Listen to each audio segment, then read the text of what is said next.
Well, foreign media outlets are now extensively publicizing this news. It's about this corruption scandal that has been unfolding in Ukraine all week right before our eyes. The so-called Mindich gate, the Mindich tapes. Did you know that today 2 former ministers were removed from the National Security and Defense Council? Well, the resignation of these ministers still needs to be accepted. Currently, the Energy Committee, as a matter of fact, is deliberating Halushchenko's resignation at this exact moment, even as we are conversing. However, have you paid attention to a particular aspect of this unfolding situation? Ukraine's primary partner, the United States, especially Donald Trump himself, is notably refraining from commenting on this particular piece of information.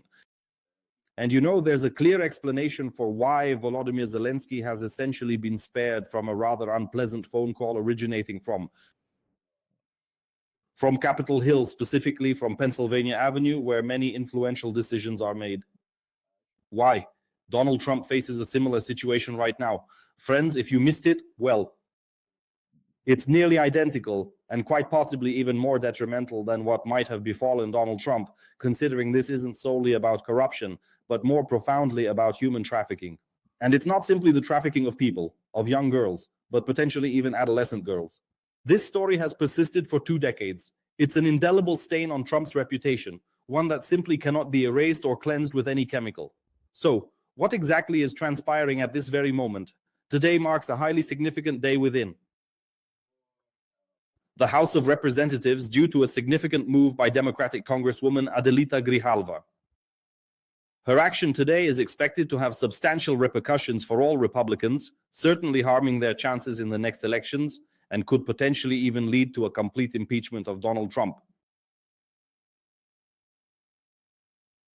I'm making quite a bold statement at this moment, but please hear me out. So, Grijalva reported for duty today, correct? So what actually occurred? She triumphed in Arizona by a margin of 40%. That incident happened a bit over a month ago, but she had not yet officially assumed her position as a representative.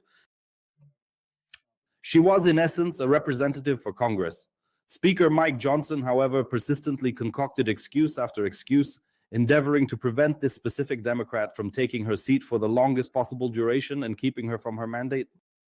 Why? Because her signature, the 218th, effectively closed the issue regarding the launch of the mechanism to publicize the Epstein files. This was a crucial step in making these documents available to the public. Have you heard that name before? Yes. And in the American legal system, this is referred to as a discharge petition, correct? Thus, when a petition once presented to Congress can bypass the typical procedure of being put to a vote, even without the Speaker's direct approval, effectively sidestepping that specific requirement. So, without the Speaker wasn't needed. And it was Grijalva herself who accomplished this very thing today. She accomplished this, which signifies that all the documentation pertaining to the Jeffrey Epstein case, which the FBI and the Department of Justice had previously declined to disclose, will now be publicly released. Every single piece of it. And what's more, it's going to happen right away. This is truly a most unexpected turn of events indeed. Here you see the head of the FBI, and this is an employee of the Department of Justice, specifically Patel and Bondi. This has truly become a widely circulated meme in the United States. These individuals assumed their roles, specifically supported by Republicans and Donald Trump, and made a distinct campaign promise that they would, in fact, publicly release the files related to the Epstein case. Epstein's been gone a while now, more on that later.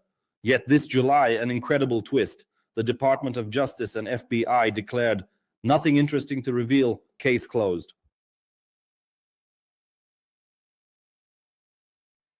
And this unleashed an incredible wave of criticism, almost escalating to widespread protests, addressed directly to the Republicans and specifically including Donald Trump.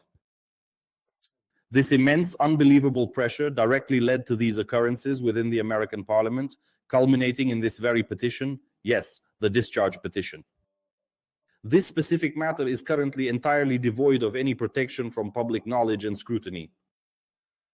Ultimately, the whole world, including Americans, for whom this is incredibly significant, and not only Americans, but the British are also concerned by this as well. They will uncover the truth. And perhaps this elaborate conspiracy theory, specifically known as the elite conspiracy theory, which is deeply connected to Jeffrey Epstein, could be definitively disproven or entirely dismantled. Conversely, certain elements of it will be confirmed, those elements that profoundly disturb, intensely ignite, and truly fan the flames of public consciousness, captivating the minds of many. The exchanges of letters and communications between Donald Trump and his various associates from the last 15 years are currently held by the United States Congress.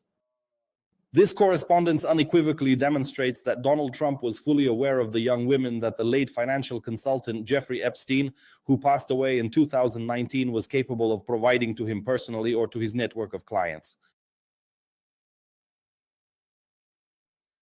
Politico, an influential political news outlet, published a fascinating piece suggesting that even Elon Musk's name could potentially appear on those recordings. And there could be many other very famous and influential people in America. Incidentally, why is there such a strong focus on Elon Musk? Because he was the very first to insist that all of these recordings be made public, specifically as a reaction to the highly unusual conduct of both the FBI and the Department of Justice during the summer months. Furthermore, even unyielding Republicans such as Marjorie Taylor Greene, for instance, a complete adversary of military assistance to Ukraine, a true Trump-supporting Republican, similarly insisted that all these details be brought into the open. Well, obviously the intent is to gain an advantage by demonstrating that these documents contain no incriminating information. The narrative surrounding Jeffrey Epstein's case concluded in 2019, following his second legal proceeding, with the initial one dating back to 2005, when, according to the official account, he took his own life by suicide. He committed suicide in an American prison facility. However, this happened under truly strange circumstances. The guards who were stationed in the vicinity of Epstein's cell at that precise moment were, in fact, sleeping, and the surveillance cameras inexplicably went offline for a full 60-second reboot process.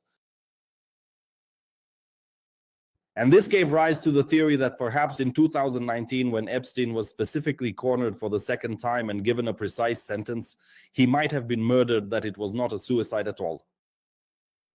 The FBI and the Department of Justice now have different information, and that's why they were somehow closing the case. In 2005, Epstein was caught in an incident involving the sexual abuse of a 14-year-old minor girl, a sexual influence on this girl.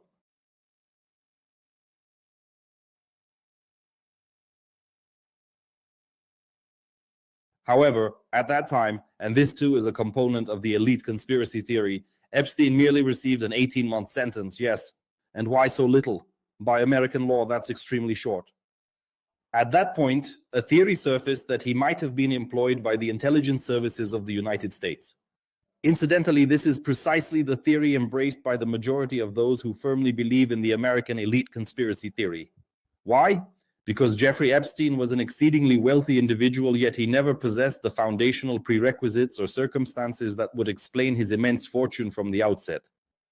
Everything, particularly at the inception of his personal story, more or less, as he consciously began to form his identity as an individual. He was a math and physics instructor at a regular American college who was subsequently terminated from his employment. But I don't know exactly why, but the fact that he was fired is confirmed. Subsequently, he abruptly transforms into a financial consultant, beginning to advise billionaires. However, even when consulting billionaires and taking into account similar professionals currently working in the United States, there's significant doubt that these consultants could ever accumulate the wealth Epstein managed to acquire. Listen, his documented assets alone amounted to $500 million. This included a luxurious 6-story residence in Manhattan, an elegant apartment situated in the heart of Paris, a sprawling ranch in New Mexico, 2 secluded islands in the Caribbean Sea, and his very own private jet. Thus, those well-versed in his life story, those who diligently research it, assert that accumulating such immense wealth merely by serving as a financial consultant is quite simply an impossibility. And here's another question, the third one at that. How did this individual manage to cultivate such an extensive network of acquaintances among powerful politicians, high-ranking officials, and even families that, to put it broadly, effectively govern entire nations and perhaps even the whole world? Yes, absolutely. He had frequent interactions with President Bill Clinton, and Clinton would extend invitations for him to visit the White House. Furthermore, Bill Clinton often made use of Epstein's private aircraft for his travels. And Trump, he was practically his primary associate. This has been corroborated in interviews by Donald Trump himself, and these episodes are also detailed in the letters that are soon to be made public. His acquaintances included Bill Gates, Zuckerberg, Jeff Bezos, Harvey Weinstein, well, Weinstein makes sense, Rupert Murdoch, Michael Bloomberg, and other famous Americans. He was friends with, and his association with Epstein utterly devastated the career of Prince Andrew, who is the son of Queen Elizabeth II. Furthermore, former Israeli Prime Minister Ehud Barak was also counted among Epstein's closest acquaintances and associates. And this is a truly iconic photograph, such a distinct, memorable, and absolutely iconic style indeed. Do you see who's in it? Well, you've recognized Epstein. Donald Trump, alongside his future wife, Melania, were also present. Indeed, it was in this very circle that they became acquainted, the fashion model. Additionally, positioned directly to Epstein's right is a prominent and well-known socialite originating from Great Britain. Incidentally, for an extended period, she was both a close confidant and perhaps even a romantic partner of Epstein. Her surname is Maxwell. Do you happen to know Maxwell's current whereabouts? She is presently serving a 20-year sentence for her involvement in aiding. And for Epstein to conceal the facts concerning all these arrangements involving girls, specifically regarding the human trafficking of these young women. She assisted in concealing documents. Thus, she is facing a severe sentence, while Epstein, being deceased, is now serving his in the afterlife. What truly happened remains utterly unclear. Nonetheless, this theory regarding elite power is a very interesting concept, and it could either completely crumble before our very eyes, or quite the opposite, turn into an incredibly dreadful and extremely real problem for Donald Trump. And now I'm bringing this whole historical overview to a close. And back to what I started with. Why doesn't the Mindich Gate corruption scandal affect Donald Trump in the same significant way that his involvement and connections to Jeffrey Epstein did? Mindich Gate, even by American standards and considering what could potentially await Donald Trump, simply does not compare to Epstein Gate. It absolutely pales in significance when placed side by side with the sheer magnitude of the Epstein scandal, which has far-reaching consequences and long-lasting repercussions. That's precisely why, and frankly, I believe this constitutes rather favorable news for communication strategists operating in Ukraine. They are specifically tasked with countering and deflecting the current surge of negative sentiment associated with anti-corruption initiatives and scandals. And this is currently the only factor preventing this situation, which is like a ticking time bomb, from truly detonating and igniting a broader discussion somewhere within the halls of Congress. And also the United States regarding the overall necessity of providing continued strategic support for Ukraine. This situation has actually overlapped, and although I personally think it's a coincidental occurrence, it's currently quite surprisingly playing to Ukraine's advantage. Surprisingly into Ukraine's hands.